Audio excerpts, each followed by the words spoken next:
saglit. Truth of... Wait lang.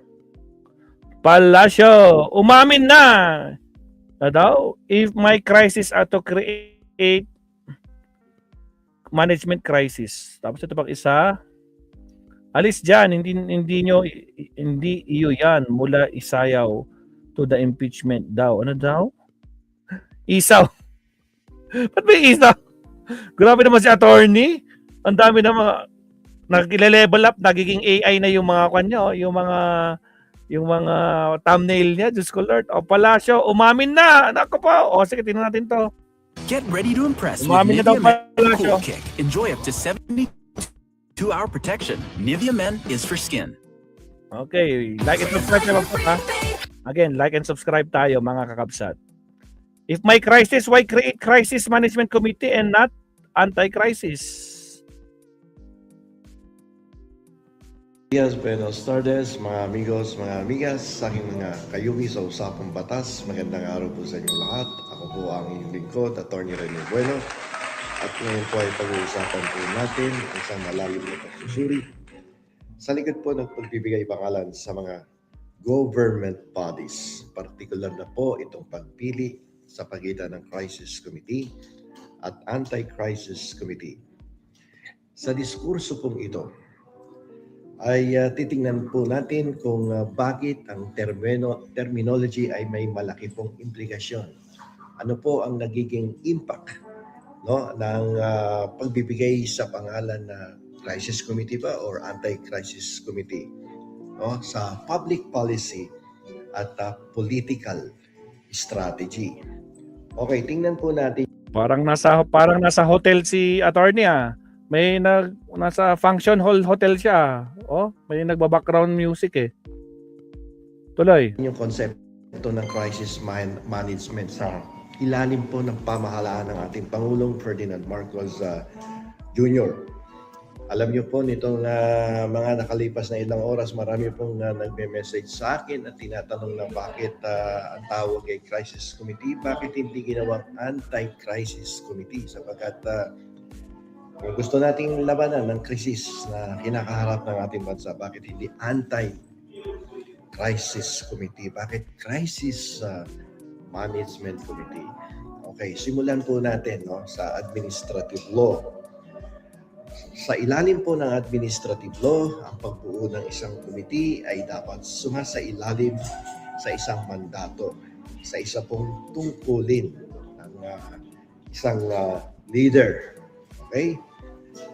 Ang paggamit ng salitang krisis ay isang pag-amin na mayroong pong banta o mayroong pong problema, whether it is internal o external. Pero sa kasalukuyan po may external shock mula sa Middle East.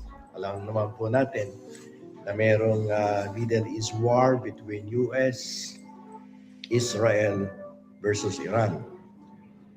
At ang pagbuo nitong crisis management ay nakatutok nga po dyan sa kinakaharap nating problema dito sa Middle East, yung gera dyan. At kailangan maging preparado tayo, responsive, at kailangan may recovery program tayo dito. Okay? So, hindi nito sinusubukang pigilan ng crisis nalabas sa kontrol ng bansa.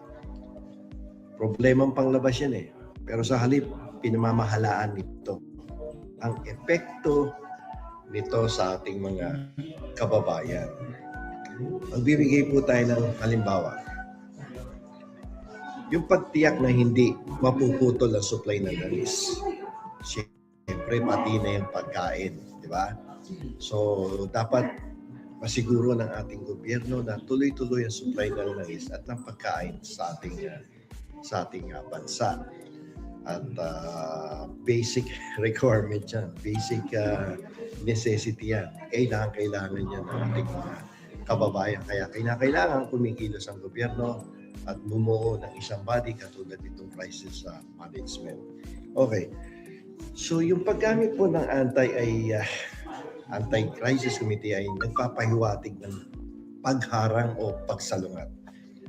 Madalas itong gamitin sa political communication upang ipakita ipakita sa publiko na ang gobyerno ay lumalaban sa problema. Di ba? So, ano ang expectation pa ganyan? So, ang aasahan tuloy ng mga kababayan natin dyan ay pwede itong magbigay ng false hope na kaya ng gobyerno na labanan o puksain ang krisis. Tulad ng pagpababa ng presyo ng langis ng mga pangunahing bilihin. Kahit na yung presyo ay dinidikta naman ng global market, dulot ng gera sa Middle East. Okay? So, bakit tinuturing na mas practical ang crisis committee instead of using the anti-crisis committee? Kung titingnan po natin, mas magandang pakinggan ng anti-crisis committee kaysa sa crisis management committee. Ito po mga dahilan niya kung bakit mas pinili ng palasyo ang original na pangalan na crisis management. Okay, so yung crisis committee po ay standard na tawag sa mga international protocols.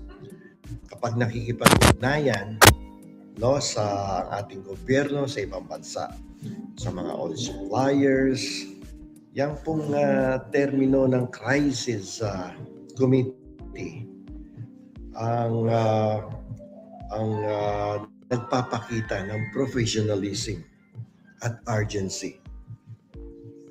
Yun namang anti-crisis ay tunog lokal at politikal na maaaring magpahina sa technical na imahe ng committee. So, yan medyo malinaw na yan. No? So, imbis na anti or anti, so ginagamit talaga crisis committee management dahil tunog professional talaga ang dating at ang impact ng paggamit ng crisis management committee.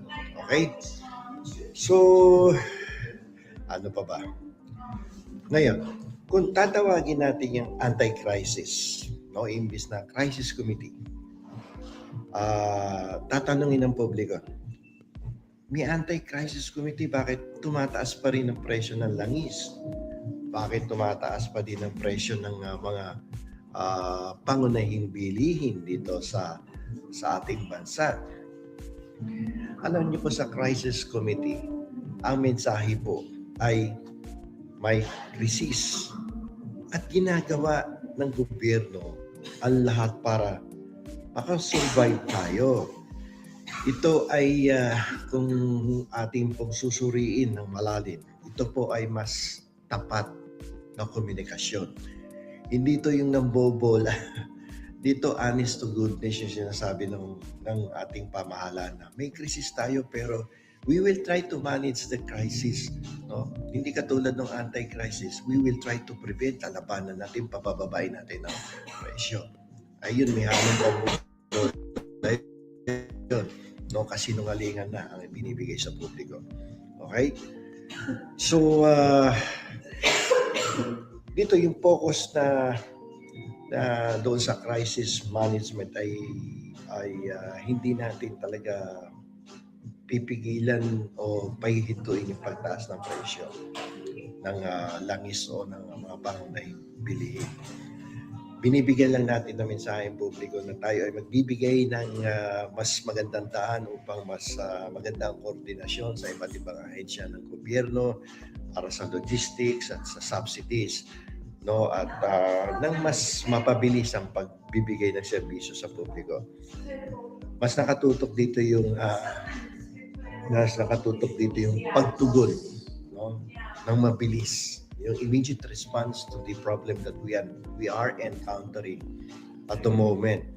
Hindi yung nambobola. Ibig sabihin, handa ang gobyerno na harapin kung sakasakaling magiging grabe ang problema ng ating bansa. At mayroong isang committee o ahensya na nandito palagi na hinaharap ang problema at ima-manage lahat yan. Okay? So, daling salita po, ang crisis committee ay isang technical body habang ang Anti-Crisis Committee ay isang political level. Sa gitna po ng tumataas na tensyon sa Middle East ngayong 2026, mas kailangan ng bansa ay isang committee na marunong lumayag.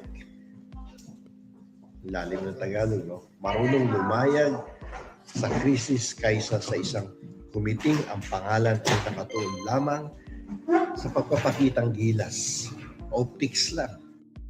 No? Bola-bola lang. Ang pagtangkap sa krisis ang mananakpa para ito ay matagumpay na malampasan ng ating pamahalaan at ng ating mamamayan.